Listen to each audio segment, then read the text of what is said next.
Hi ನಮಸ್ಕಾರ ಎಲ್ರಿಗೂ. So ಎಷ್ಟೊಂದು ಸ್ಕೂಲಲ್ಲಿ ಆಲ್ರೆಡಿ ಎಕ್ಸಾಮ್ಸ್ ಮುಗ್ದೋಗಿದೆ ಮಕ್ಕಳಿಗೆ, ಕೆಲವ್ರಿಗೆ ನಡೀತಿದೆ, ಕೆಲವು ಮಕ್ಕಳಿಗೆ. ಸೊ ಹಂಗಾಗಿ ಈ ಟೈಮಲ್ಲಿ ಬೇಕಾಗಿರೋದು ಪ್ರೀತಿ, ವಿಶ್ವಾಸ ಮತ್ತು ಧೈರ್ಯ ಮಕ್ಕಳಿಗೆ ಅಲ್ವಾ. ಸೊ ಈ ಟೈಮಲ್ಲಿ ಪೇರೆಂಟ್ಸ್ ಯಾರೂ ಇವಾಗ ಓದು ಅಂತ ಪ್ರೆಷರ್ ಕೊಡೋದು, ಫೋರ್ಸ್ ಮಾಡಿ ಓದಿಸೋದು ಅದೇನೋ ನೋ ಯೂಸ್ ಅನಿಸುತ್ತೆ ನನ್ನ ಪ್ರಕಾರ. ಬಿಕಾಸ್ ಓದಂಗಿದ್ದರೆ ಅವ್ರು 1 ವರ್ಷದಿಂದ ಏನೋ ಓದಿರೋರು ಅಲ್ವಾ. 1 ವರ್ಷದಿಂದ ಓದಿ ಇರೋದು 1 ವೀಕಲ್ಲೆಲ್ಲ ಏನು ಓದ್ಬಿಡಲ್ಲ ಅಲ್ವಾ. ಸೊ ಇವಾಗ ಬೇಕಾಗಿರೋದು ಅವ್ರಿಗೆ ಖುಷಿ, ಸ್ಫೂರ್ತಿ, ಧೈರ್ಯ ಅಲ್ವಾ. ಸೊ ಅದನ್ನು ನಾವು ಪೇರೆಂಟ್ಸ್ ಆಗಿ ಅದನ್ನು ಪ್ರಮೋಟ್ ಮಾಡಬೇಕು. ನಿನ್ನ ಕೈಲಿ ಆಗುತ್ತೆ, ಓದು, ಪರವಾಗಿಲ್ಲ, ಆರಾಮಾಗಿ ತೆಗಿ ನೀನು ಮಾರ್ಕ್ಸ್ಗೆ ಯಾಕೆ ಟಾರ್ಗೆಟ್ ಕೊಡೋದು, ನೀನು ಓದಲೇಬೇಕು, ಡಿಸ್ಟಿಂಕ್ಷನ್ ಬರಲೇಬೇಕು, ಫಸ್ಟ್ ರ್ಯಾಂಕ್ ಬರಲೇಬೇಕು, ಹಾಗೆ ಯಾಕೆ ಯಾವುದೋ ಪ್ರೆಷರ್ ಆಗಿಬಿಡುತ್ತೆ ಅಲ್ವಾ.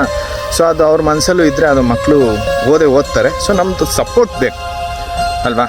ಸೊ ಹಂಗಾಗಿ ಮಕ್ಕಳಿಗೆ ಪ್ರೀತಿ, ವಿಶ್ವಾಸ ಜಾಸ್ತಿ ತೋರಿಸೋದು ಒಳ್ಳೆಯದಂತ ನನ್ನ ಅನಿಸಿಕೆ. Thank you very much.